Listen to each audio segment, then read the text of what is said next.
Hello বন্ধুরা, welcome back to my channel. কেমন আছো তোমরা? আশা করছি ভালো আছো। তোমাদের ভালোবাসায় আমরাও ভালো আছি। দেখো আজকে কোথা থেকে ভিডিওটার ইন্ট্রো দিচ্ছি, আর সম্পূর্ণ ভিডিওটা দেখতে থাকো। আশা করছি তোমাদের ভালো লাগবে।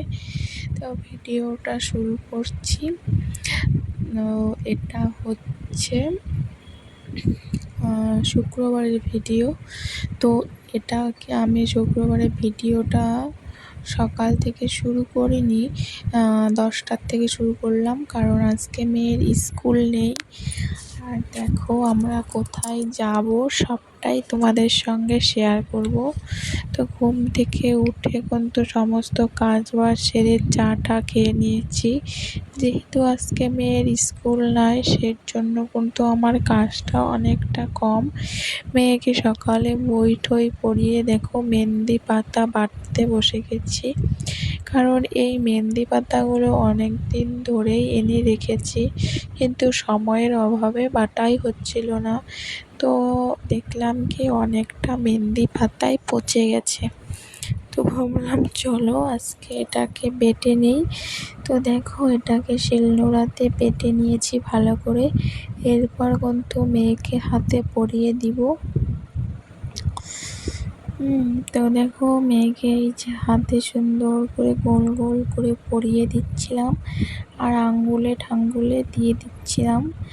আর মেহেন্দি পাতাকে তোমরা অনেকেই চিনবে।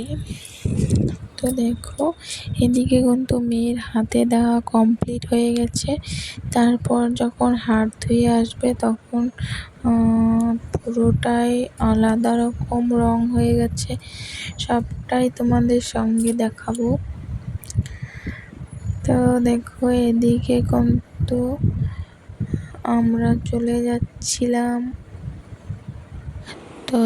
চলে যাচ্ছিলাম আমি মেয়ের স্কুলে, কারণ মেয়ের স্কুলে টাকা জমা দেওয়ার ছিল। টাকা জমা দিয়ে দেখো এখন আমি চলে যাচ্ছি আশ্রমে। আজকে উৎসব আছে, তো ওখানে খাওয়া দাওয়া হবে।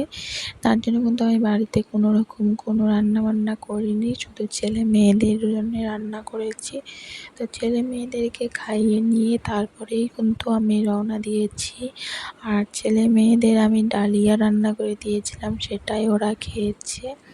তো দেখো খাওয়া দাওয়ার পর আমি কিন্তু আশ্রম চলে যাচ্ছি, আর ওইদিকে কিন্তু ওর বাবাও আসবে আশ্রমে। তো এই দেখো এইদিকে যাচ্ছিলাম। আর এখানে পাশে এই যে লোকনাথ মন্দির, এই মন্দিরটা খুবই জাগ্রত আমাদের এই বাড়ির পাশেই, মানে স্কুলের পাশে। তারপর দেখো এদিকে টোটোতে করে চলে যাচ্ছিলাম। আর আমি আমাদের বাড়ি থেকে যে টোটোটাতে আসছিলাম ওই টোটোটাতেই কিন্তু যাচ্ছি। স্কুলের ওখানে কিছুক্ষণ দাঁড়িয়েছিল, তারপর কিন্তু আমরা এদিকে আশ্রম চলেই এসেছি প্রায়। তো তোমরা দেখতে থাকো। এই যে আশ্রমে দেখো মেয়ে উঠছিল বারবার আর নামছিল। আর গুরুদেবের ঘরটা তোমাদের দেখাতে পারলাম না, কারণ দরজা তখন বন্ধ ছিল, দুপুর হয়েছে যেহেতু। আবার বিকালে দরজা খুলে দিবে। আর এটা হচ্ছে বর্মার ঘর। তো বর্মার ঘরে এখানে কিছুক্ষণ প্রণাম টনাম করে বসেছিলাম। তারপরে দেখো এদিকে রান্না হচ্ছিল সবার জন্য, আর এদিকে বসে গেছিল খাবার খেতে সবাই। দেখো কত লোক হয়েছে, সবাই কিন্তু অনেক দূর দূরান্তর থেকে এসেছে, সবাই জয়গুরুর দীক্ষিত। তো দেখো আমরা এখানে কিন্তু ভাবছিলাম বসবো, তারপরে কিন্তু বসতে পারিনি, কারণ প্রচণ্ড পরিমাণে ভিড় ছিল আর জায়গা ছিল না সেরকম। তো ভাবলাম পরের বৈঠকে বসা যাক। তো দেখো তারপরে কিন্তু এদিকে আমরা চলে যাচ্ছিলাম বাইরেটায়, কারণ এখানে খেতে এখনটাও অনেক দেরি। তারপর আমরা এদিকে বাইরে চলে এসে কিছুক্ষণ ঘোরাফেরা করলাম। দেখো তোমাদের দেখাচ্ছি আমাদের আশ্রমের চত্বরটা, সম্পূর্ণ এরিয়াটা। এই যে মানে আশ্রমটা অনেকটাই বড়। তোমরা যদি কেউ আসতে চাও অবশ্যই এসো। আমাদের এখানে পশ্চিমবঙ্গের দ্বিতীয় স্থানে আমাদের এই আশ্রমটা, অনুকূল আশ্রম। তো দেখো এইদিকে উপর দিয়ে ভাবছিলাম ওই পাশে একটা জায়গা আছে হরিণ থাকে, তো ওই গেটটা বন্ধ ছিল, তো উপরে উঠে দেখলাম ওই গেটটা বন্ধ। তারপরে কিন্তু আবার নিচে নেমে এসে দেখো এখানে আশেপাশে ঘোরাঘুরি করছিলাম। ওই যে দেখো ওই পাশটা বন্ধ গেটটা, ওই জন্য আর ওই দিকটা যাওয়া হয়নি। তারপর দেখো নিচে নেমে এই যে এই রুমগুলোতে যারা হচ্ছে আচার্য গুরু ওনারা থাকেন। আর এই দিকটা হচ্ছে প্রার্থনার ঘর, এখানে প্রার্থনা হয়। আর এই দিকটাতে প্রচণ্ড ভিড় হয়ে আছে, দেখো গাড়ি ঘোড়া সব রেখে দিয়েছে সবাই।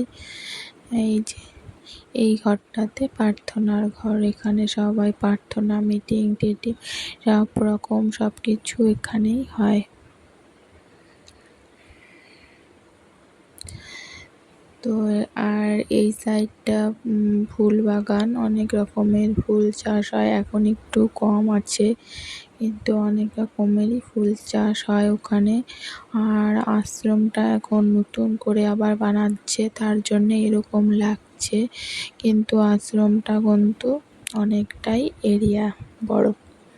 তো এখন যেভাবে আশ্রমটা তৈরি করছে খুবই সুন্দর হবে আশা করছি যখন তৈরি হবে।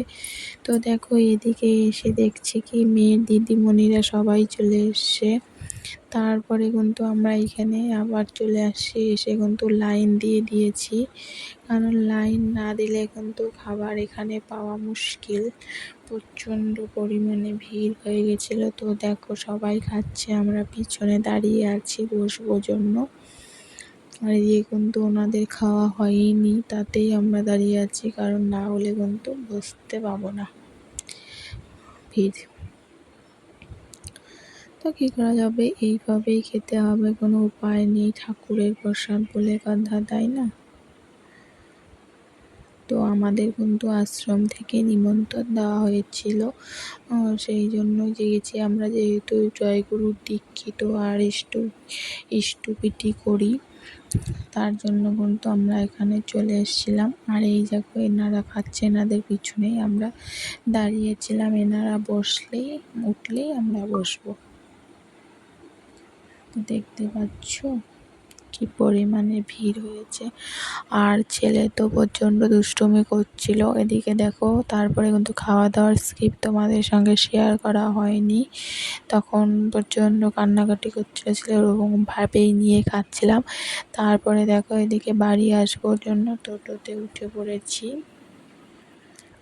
তো আশ্রম থেকে বেরিয়ে পড়লাম টোটোতে, এরপর চলে যাব আমরা বাড়ি। তো ভিডিওটা আর বড় করছি না, এখানেই শেষ করছি। ভালো লেগে থাকলে অবশ্যই চ্যানেলটা সাবস্ক্রাইব করে দিও, আর যারা নতুন আছে অবশ্যই পাশে থেকো। দেখা হচ্ছে আরেকটা নেক্সট ভিডিওতে, টাটা।